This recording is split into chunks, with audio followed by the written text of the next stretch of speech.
Hello guys, मेरा नाम है हिमांशु और आप देख रहे हैं रेसल अलर्ट। हाँ तो गाइस, सबसे पहले तो आप सभी को सॉरी, सुबह समर स्लैम नाइट 2 के रिजल्ट्स वाली वीडियो नहीं बना पाया कुछ रीजन की वजह से, बट फाइनली ब्रॉक लेसनर का रिटर्न हो चुका है WWE में। एंड जो भी समर स्लैम के नाइट 1 एंड नाइट 2 में हुआ है उसने पूरे WWE के लैंडस्केप को कर दिया है चेंज। एंड आज की इस वीडियो में मैं बात करने वाला हूँ अब कुछ ही घंटे में शुरू होने वाले मंडे नाइट रॉ के एपिसोड में हमें क्या कुछ देखने को मिल सकता है। तो सबसे पहले शुरुआत ही कर ली जाए दी बीस्ट इनकार्नेट ब्रॉक लेसनर से। तो जैसा कि हमें Cody Rhodes versus John Cena का अनडिस्प्यूटेड टाइटल के लिए मैच देखने को मिलने वाला था समर स्लैम के नाइट 2 में, और इनका मैच जो हुआ है वो काफी कमाल का मैच था। यहाँ पर हमें सुपर सीना आते हुए दिखा वापस, बिकॉज कई सारे क्रॉस रोड्स पर जॉन सीना ने किक आउट किया, वहीं कोडी रोड्स ने भी बहुत सारे ए सुपर ए पर भी किया किक आउट। लेकिन एट दी एंड हमें कोडी रोड्स कोडी कटर लगाते हुए दिखते हैं टेबल के थ्रू जॉन सीना को, उसके बाद क्रॉस रोड्स और उन्हें पिन कर बन जाते हैं अनडिस्प्यूटेड चैंपियन। यानी कि फाइनली जॉन सीना का टाइटल रेन हो चुका है। एंड उसके बाद वो हमें काफी ज्यादा इमोशनल भी देखने को मिले,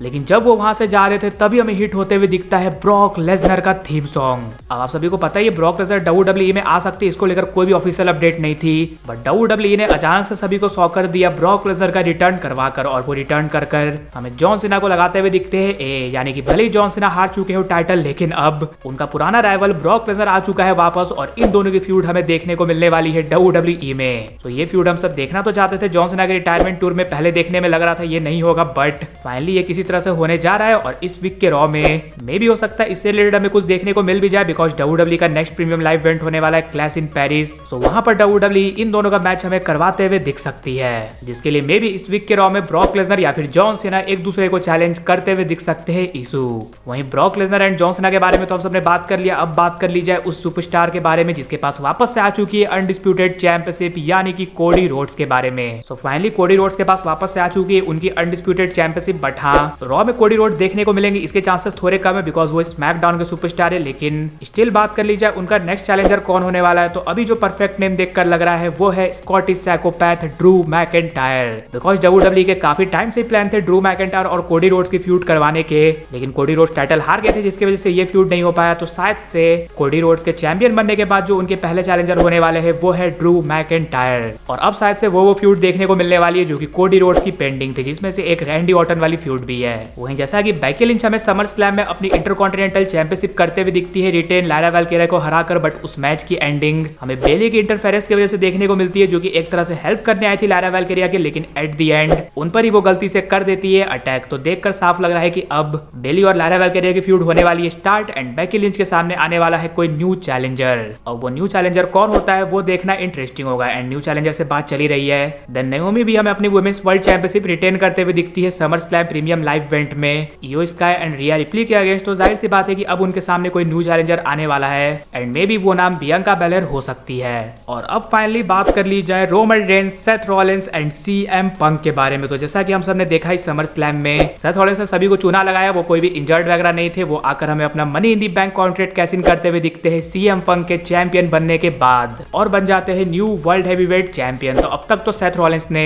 सभी को बेवकूफ बनाकर अपना प्लान तो सक्सेसफुल कर लिया, लेकिन इस वीक के रॉ में उन्हें सभी चीजों का देना पड़ेगा जवाब, बिकॉज CM पंक तो उनके पीछे पड़ने वाले और एक सुपरस्टार पड़ने वाला है, वो है OTC Roman Reigns. Because CM पंक के साथ तो सेथ रॉलिंस ने गलत किया, उनका तो बदला लेना बनता ही है सेथ रॉलिंस से, लेकिन रोमन रेंस को जो बाहर किया था वो सेथ रॉलिंस ने किया था, और वो उनके अगेंस्ट ही रिटर्न करने वाले थे, बट सेथ रॉलिंस हो गए थे इंजर्ड, जिसकी वजह से उन्होंने उनके टीम के अगेंस्ट किया रिटर्न। और अब जब रोमन रेंस को पता चल चुका है सेथ रॉलिंस इंजर्ड नहीं है, तो इस वीक के रॉ में रोमन रेंस के पास मौका रहने वाला है सेथ रॉलिंस से बदला लेने का। और अब जब सेथ रॉलिंस के पास आ चुकी है वर्ल्ड हैवीवेट चैंपियनशिप, तो मे भी हो सकता है रोमन रेंस हमें सेथ रॉलिंस पर अटैक कर टारगेट करते हुए दिखे उनकी वर्ल्ड हैवीवेट चैंपियनशिप को। और वैसे तो अभी WWE का नेक्स्ट प्रीमियम लाइव इवेंट होने वाला है क्लैश इन पेरिस, वहां पर WWE Roman Reigns versus Seth Rollins के बड़े मैच को करवाएगी या नहीं वो देखना इंटरेस्टिंग होगा, बिकॉज अब जब सेथ रॉलिंस की इंजरी रियल नहीं है तो Roman Reigns versus Seth Rollins के मैच को बचाना रेसलमेनिया के लिए वो थोड़ा मुश्किल है। वो एक ही शर्त पर हो सकता है कि रोमन रेंस अगेन WWE से ले ले ब्रेक, और हमें CM पंक और सेथ रॉलिंस की फ्यूड चलते हुए दिखे रोमन रेंस के रिटर्न तक। तो हम सब यही होप करते हैं कि ऐसा ना हो कि ब्रॉक लेसनर तो आ गए वापस, अब रोमन रेंस ले ले फिर से WWE से ब्रेक, वो स्टिल एक्टिव रहे WWE में, और उनकी फ्यूड हमें देखने को मिले सेथ रॉलिंस के साथ वर्ल्ड हैवीवेट चैंपियनशिप के लिए। इसलिए गाइस आप सब कह सकते हो कि अब WWE का हो चुका है एक तरह से फ्रेश स्टार्ट। होप कि अब चीजें वापस से WWE में नीचे की तरफ ना जाए। लेकिन गाइस आप सब मुझे ये कमेंट कर जरूर से बताना